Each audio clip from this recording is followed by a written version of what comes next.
सर्वांनी सांगितलं आहे. 5 ते 6 वयोगटातील मुले आहेत. अभिनय सादर करणार आहे.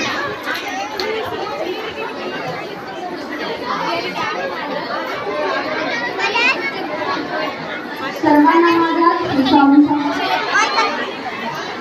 नाथ इंटरनॅशनल पब्लिक स्कूल शिवाजी नगरी समोर कोल्हे रोड देवराई येथून आमचे विद्यार्थी आलेले आहेत. नाथ इंटरनॅशनल पब्लिक स्कूल शिवाजी नगरी समोर कोल्हे रोड देवराई आयोजित वृद्धाश्रम मुक्त भारत अभियान नाटिका आज आमची चिमुकले तुमच्या समोर सादर करणार आहे. त्यामधील पात्रे आहेत बाबा पियुष प्रदीप जोशी, आई रक्षा सचिन वर्मा, मुलगा श्लोक उमेश बांधणे, सून गीता संतोष गोडबोले आणि त्यांचा नातू आहे भरत अविनाश दुधाळ. वृद्धाश्रमातील महिला आहेत स्वरा झेडणेकर, वैष्णवी जामकर आणि आनंदी आहे सौम्या स्वप्नील रणदिवे. डॉक्टर आहे सुप्रिया किरण शिंदे. तरी सर्व महिलांनी शांतता राखा.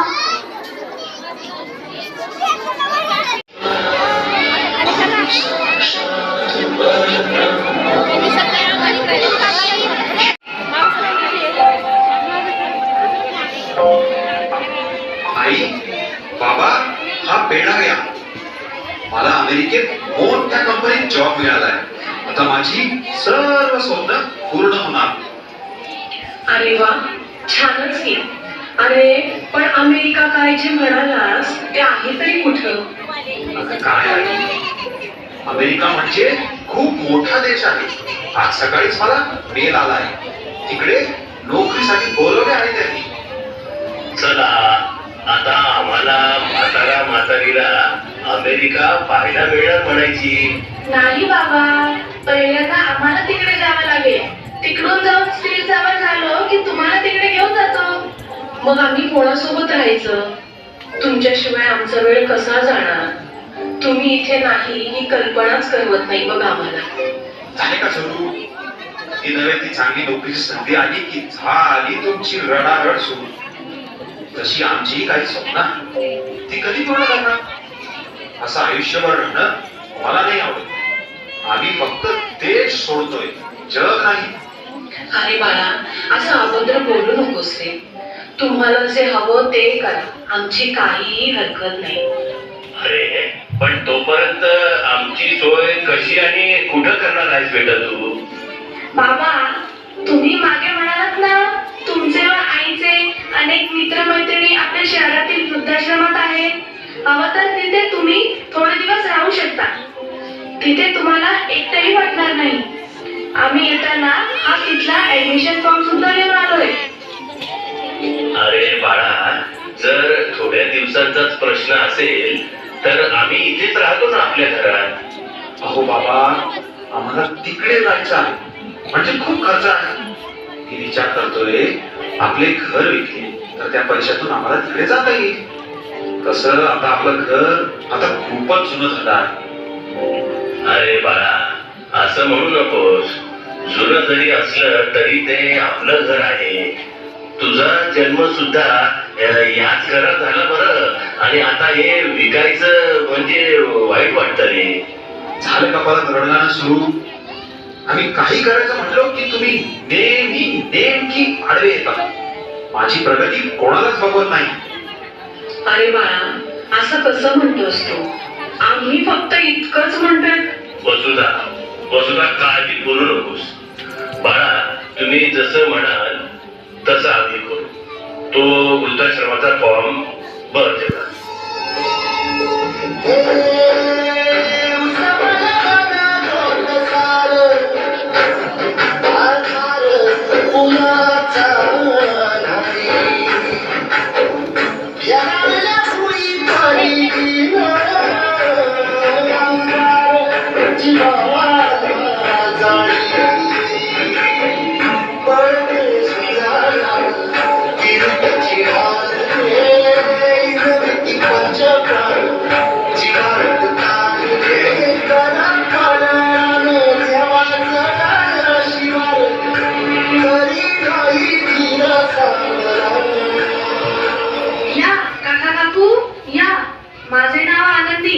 मी आपले स्वागत करते. आई, बाबा, सर्व काही कागदपत्र फॉर्मॅलिटी मी पूर्ण केली आहे. लवकरच आम्ही तुम्हाला घ्यायला येऊ. आम्ही निघतो आहोत. ठीक आहे, आम्ही तुमची वाट पाहतोय. बाळांनो, लवकर या हा. अगं आनंदी, माझा मुलगा अमेरिकेत जातोय. आमची हेळसांड होऊ नये म्हणून इथं पाठवलंय त्यांनी आम्हाला. आमची सुनबाई सुद्धा खूपच काळजी करते बघ आमची. हो का? छानच. चला मी तुम्हाला तुमची खोली दाखवते.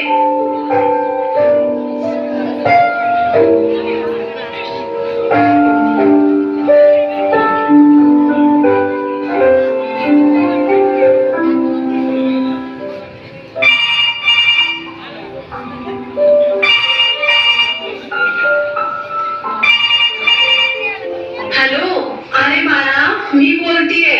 कसा आहेस? तुझी आठवण येते रे. आई, मी खूप कामात आहे. नंतर फोन करतो. काय म्हणालं आपलं बाळ? अहो, तो मीटिंग मध्ये आहे. फोन करतो म्हणाला.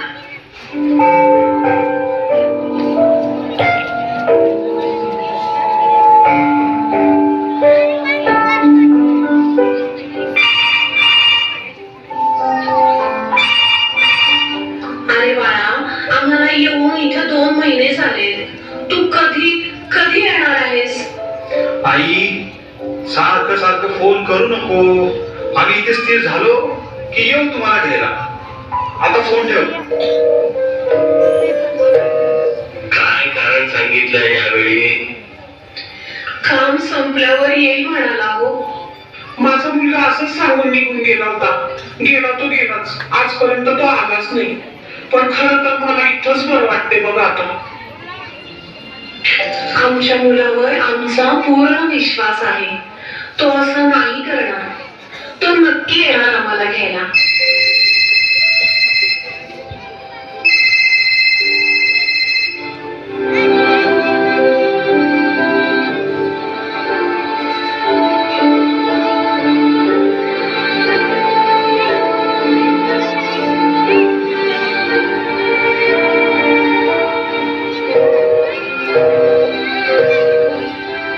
काका, काकू, तुमच्या मुलाचा अपघात झालाय. काका, तुम्ही तर म्हणालात तुमचा मुलगा अमेरिकेत आहे, पण तो आपल्याच शहरातील हॉस्पिटलमध्ये ऍडमिट आहे.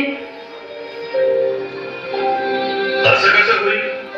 जर तो अमेरिकेला गेलाच नाही तर मग इथे असूनही त्याने आम्हाला इथे का ठेवलं आहे? अहो, हे बोलायची ही वेळ नाहीये. चला पटकन हॉस्पिटलमध्ये.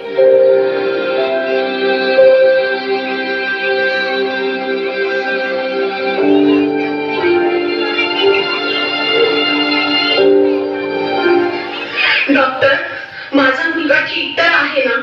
त्याला काय झालंय? तुमच्या मुलाचा अपघातामध्ये एक डोळा निकामी झाला आहे. लवकरात लवकर त्याला डोळा मिळायला हवा, नाहीतर तो कायमचा अंध होऊ शकतो. नाही डॉक्टर, तुम्ही माझा डोळा घ्या, पण माझ्या मुलाला मी असं नाही पाहू शकणार. तुम्ही पूर्ण विचार करून बघत आहात ना? हो, मी त्याची आई आहे. मी त्याला या अवस्थेत नाही बघू शकत. पण डॉक्टर, एकच विनंती आहे. मी त्याला माझा डोळा दिला आहे हे त्याला समजता कामा नये. अगं वसुधा, तू हे काय बोलत आहेस? अहो, ते आपलं बाळ आहे. त्याची काळजी घेणं हेच तर आपलं कर्तव्य आहे ना. डॉक्टर साहेब, आम्ही इथे आलो होतो हे माझ्या मुलाला कळता कामा नये. ठीक आहे, हे सगळं फक्त एक आईच करू शकते.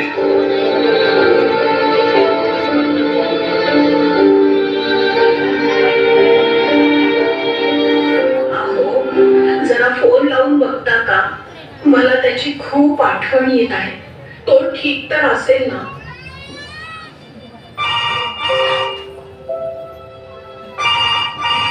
हॅलो बाळा, कसा आहेस? कधी येणार आहेस? अरे तुझी आई आजारी आहे, तिला एकदा येऊन भेटून तरी जा. हॅलो, हो बाबा, आम्ही येतो 2-3 दिवसात. आता फोन ठेवा. अहो, काय म्हणाला आपलं बाळ? ठीक तर आहे ना? मला शेवटचं तरी त्याला बघायचं आहे हो. अगं वसुधा, उठला. काय काय होतंय तुला? वसुधा, वसुधा, आनंदी, आनंदी बघ ना, हिला काय झालंय? वसुधा, वसुधा. नाही, असं होऊ शकत नाही. वसुधा, अगं उठ ना. अजून आपल्याला भरपूर जगायचं आहे. आपलं बाळ आपल्याला भेटायला येणार आहे. वसुधा, वसुधा, उठ वसुधा. असं एकटं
कसे आहात? आणि आई कुठे आहे? लवकर आला तरी पोरा, तिने केलेल्या उपकाराची परतफेड करायला आलास का? अहो बाबा, ते आम्ही वृद्धाश्रमाची फी भरायला आलो होतो. पण असं टोचून का बोलताय? कोणत्या उपकाराची परतफेड? बरोबर, उपकार नाही, कर्तव्य केलं. तिनं तुला जन्म दिला, तुला मोठं केलं. इतकंच नाही तर तुला दुसरं आयुष्य दिलं. अरे तिच्यामुळे तू परत एकदा ही सृष्टी पाहत आहे. काय बोलत आहात तुम्ही? मला काहीच कळत नाहीये. होय बाळा, तुझा अपघात झाला आणि एक डोळा निकामी झाला तेव्हा तुझ्या आईनं तिचा एक डोळा तुझ्यासाठी दिला. तुला हे ऐकून त्रास नको म्हणून हे लपवून ठेवायला सांगितलं त्या माऊलीनं. काय? बाबा, आई कुठे आहे? आई, मी चुकलो. मला तिची माफी मागायची आहे. बाळा, खूप उशीर झाला रे. तुझी आई या जगात नाही आता. बाबा, असं नका बोलू. माझी आई हवी आहे. बाळा, तुला तुझी आई मिळणे आता शक्य नाही, पण तिची एक शेवटची इच्छा आहे. ही चिठ्ठी तू वाचावीस.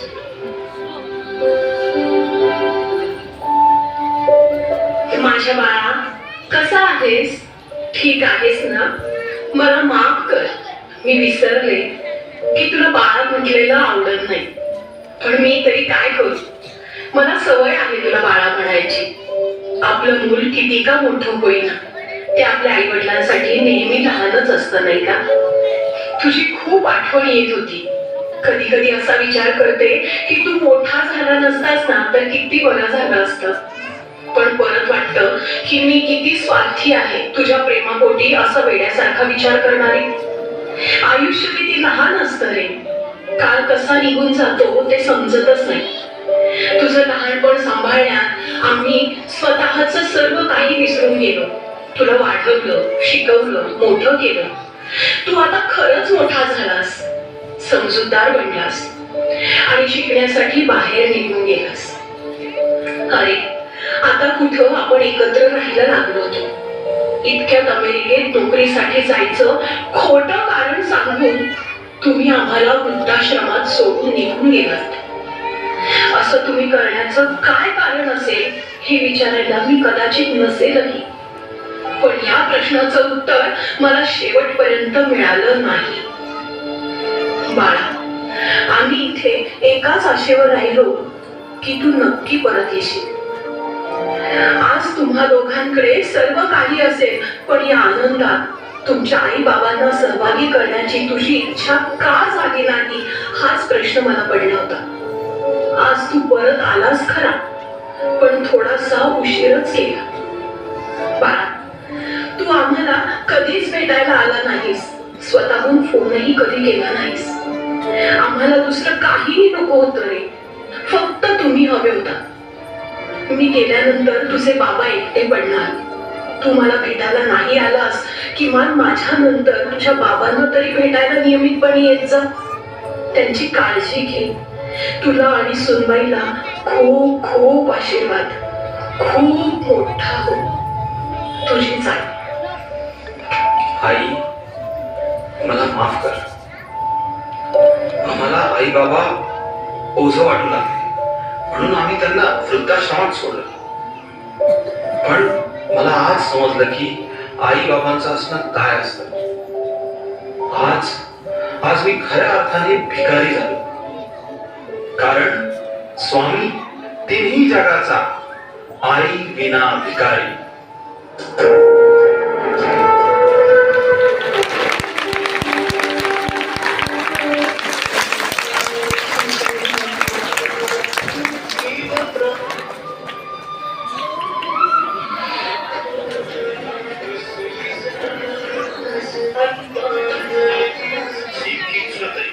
या मुलाला आई बाबांनी शिक्षण तर दिलंय, पण आकार देता येतो. अहो, योग्य वयातच मुलांवर संस्कार व्हायला हवेत. या विचारातूनच प्रत्येक स्वामी समर्थ केंद्रातून मूल्य संस्कार विभागाचे कार्य सुरू आहे. पालकांनो, भविष्यात जर आपल्याला वृद्धाश्रमाची पायरी चढायची नसेल तर आता गाफील राहू नका. मुलांना उच्च शिक्षण द्यायचे आहे ना, नक्कीच द्या, पण त्यासोबत संस्कारही द्यायला विसरू नका. अहो, हा मूल्य संस्कार मिळावा म्हणजे परमपूज्य गुरुमाऊलींच्या वृद्धाश्रममुक्त भारत अभियानातील महत्वपूर्ण पाऊल आहे. चला तर मग आपण सर्वांनीच संकल्प करूया. केंद्र तेथे बालसंस्कार, गाव तेथे बालसंस्कार, शाळा तेथे बालसंस्कार, कॉलनी तेथे बालसंस्कार, वाडी वस्ती तिथे बालसंस्कार. मूल्य संस्काराची ही चळवळ प्रत्येक घराघरामध्ये पोहोचली तरच हा देश घडेल वृद्धाश्रममुक्त भारत. संस्कार केले तर संस्कृती टिकेल, संस्कृती टिकली तर धर्म टिकेल, आणि धर्म टिकला तरच राष्ट्र टिकेल. श्री स्वामी समर्थ. आपल्या जेवढे